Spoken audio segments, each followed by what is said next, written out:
So, recently, I did a little rant on Marvel's What If, specifically the second episode. Basically, I had the audacity to not like it. And so this called into question my understanding of the very concept of the show. So in today's video, I'm doubling down on that thing that people really didn't like. But of course, every video should have something to offer, and in today's video, I offer you a little extra clarity on the basis of my opinion. Consider it my Marvel's What If manifesto, if you will. Apparently, the fact that people are as irrationally angry about my opinion of a Marvel show must say that I must be some kind of authority, because why else would you feel so very impassioned about it? I'm flattered, but that's definitely not how I see it.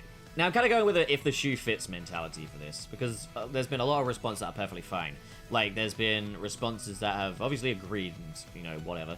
There's been responses that have respectfully disagreed. There's been responses that have, you know, critiqued my response to the episode, and that's fine. No opinion is above criticism. You can, you know, come back at my opinion with different counter-arguments. It's all fine and dandy.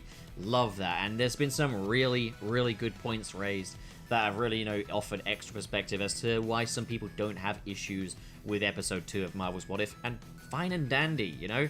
That's how it should be. You're supposed to enjoy these shows. But there's one comment that I got at such a high volume that I need to respond to this.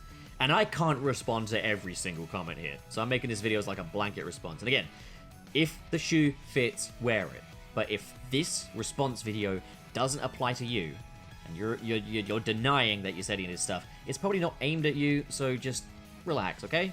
It's all good. We're all good, okay? We're all good in here. We're all friends. Okay, not literally. Let's not form any parasocial relationships here, but, you know, like, I greatly appreciate you guys sticking around. So, this is the burning question. Why you take it so seriously? It's a what-if show, it doesn't matter. None of what's in this show has any bearing on the Marvel Cinematic Universe as a whole. It, you know, doesn't really have anything to say about the story we just had. It doesn't retroactively ruin the past 10 years. And look, I'm going to say this right straight up. No, it doesn't change the fact that the films in the past were as good as they were. But it does show that Marvel, or whoever's writing this, has a strange attitude to the past 10 years of story. And that rubs me up the wrong way. Am I as exasperated about it as I am in the video? Where I kind of raise my voice a little bit. No, I'm putting on a show, guys. No, I'm a fucking YouTuber. I'm trying to entertain you guys while, you know, you watch my content. I'm not putting What If on some pedestal, and I'm not having massively high expectations for it. But the notion that because it's What If, anything can happen, isn't really true.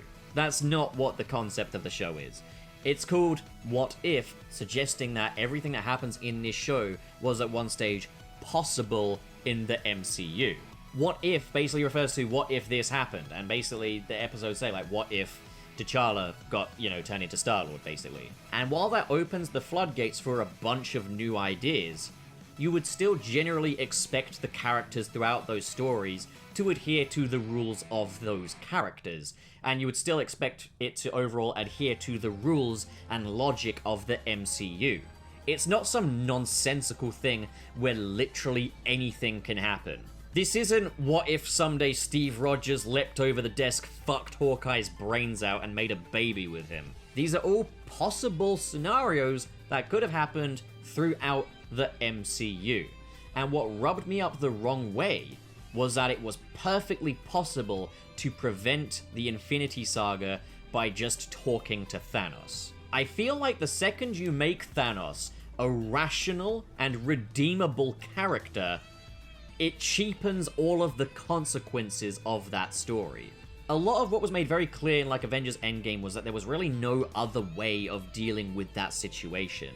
And there has been the comment, well, in this reality, in this what-if reality, Thanos just wasn't as bad as he was in our own universe, in Universe Prime, in the MCU. It's a different Thanos, he could be a much more rational one, and, like, I could totally get with that, but that doesn't really fold into the concept of the show, and it doesn't fold into the narration at the start either. The event that changes this continuity is T'Challa being picked up by Yondu's guys. It has nothing to do with Thanos. If the episode were, what if Thanos was willing to listen, yeah, that'd be a bit different. But the thing is, they put the weight not on the character of Thanos, but on the character of T'Challa. And I get it. T'Challa's a great character, and they wanted an episode to show what this king's influence could have been on the greater universe outside of our own planet Earth. I like that concept, but I just think doing what they did with Thanos was a step too far, and it showed that I felt that this episode had a very cheap attitude towards the past 10 years of story we've just had. And just because this is about what-if scenarios that are not canon to the main timeline, that doesn't change the fact that these were within the realm of possibility. These are left-turn stories, they're not just random nonsense. This is not just a completely different Marvel universe, this is the MCU with the characters as we know them, but going down different paths. And I just think having Thanos be a completely different person, having him be a redeemable character, and having it be possible that he could see reason, just really cheapens a lot of what came after. That is my issue. And if you disagree, if it doesn't bother you in the slightest, if you're willing to go with your headcanons about this, or you've picked up on something that I haven't, you're more than welcome to debunk what I have to say. But don't try and invalidate it completely. Don't get irrationally angry about it. Because, I mean, look, if you want to get irrationally angry about it, if you want to dislike the video, if you want to unsubscribe, that's your prerogative. I'm just giving you a word of advice, though. You look like a fucking idiot. And, like, in response to people also saying, you're overreacting by calling it the worst of the MCU. For starters, it's just my opinion. Secondly, it's the worst of the MCU. It's the worst of the MCU, that's what I said, right? The MCU is one of my all-time favorite film franchises, and my least favorite entry to the MCU prior to this was just a 6 out of 10 movie. So worst of the MCU is not really saying much. Suddenly it doesn't feel that dramatic, does it? So, you know, maybe don't project in the future. You guys, like long-time viewers at least, will know better that I am a huge fan of the MCU. And that genuinely, I'm willing to give it the benefit of the doubt on several levels. It's just this didn't meet that standard for me. It's the worst one as far as I'm concerned. It has some of the most egregious plot holes for me, and that's just, I just don't think it has the attention to detail of the rest of it. And if you want to know why I like certain films that other people really don't like, for example, Ant-Man and the Wasp, which, again, I'm not mad on that film, but like, we can talk about that at a later stage. Let's just keep that off the table right now. Right now, I'm just talking about What If. I'm aware that my takes are weird. I'm aware that they do not always align with the populace, okay? But, like, I don't do things ad populum. These are all my own freshly made opinions. I engage a great deal with the media. And when people are saying, why are you so worried about this? It's kind of weird how people will defend this show by completely underestimating it. How they'll say, oh, it's just little what-if scenarios. It's not meant to be taken seriously. Okay, yeah, no, those animators that worked on this, the writers, they were just making it so it just, you know, you don't take it very seriously, you know? Like, no, there's still going to be some attention to detail in there, and I felt episode 2 lacked that. Not just in the Thanos stuff, but, like, I feel like as far as a character study on T'Challa goes, they could have done a lot more. We didn't really see that much of him talking his way out of situations. We kind of just heard about it, and it kind of just came across as the message was, King T'Challa good. I also feel like, on top of devaluing characters like Thanos, these 2 episodes have kind of devalued other characters as well. Captain Carter arguably got more done than Captain Rogers. And, like, it's a happier timeline, it's a happier ending, it's a happier outcome. The fact that Howard Stark built the first Iron Man, the fact that that was possible, it's not the fact it happened in this show in a vacuum. The fact that this was possible, the fact that this is a branch off of the MCU, that rubs me up the wrong way, because it takes away what makes Tony Stark special. And the same goes for King T'Challa. We're presented with a guy that's so much better at being Star-Lord than Peter Quill.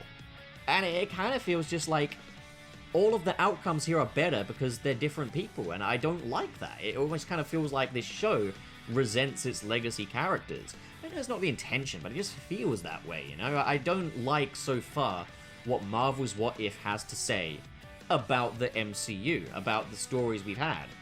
I don't like what it has to say about them. If you do, that's fine. I don't. So yeah, it shouldn't have been necessary for me to sit you down and give you this discussion and stuff, but I hope I'm clearer now. I'm just going to assume that a lot of the audience are kids. That's all I can say. But it's like, if it's just a show to you, if it's just a little TV show, why does it matter so much? This is just my little opinion. Why does it matter so much? You know, it works both ways. And like, the thing is, I'm clearly quite invested in this show, just as I am the rest of the MCU. If you get more enjoyment out of it by, you know, not really giving a shit, all power to you. But don't come at me just because I kind of care about it. Like, nah. But yeah, that's that. I hope we're good. I hope we're all good now. You know, like, if we're not, you know, it's completely up to you. But, like, as far as I'm concerned, we're all good. Alright? So, yeah, meeting adjourned. Piss off.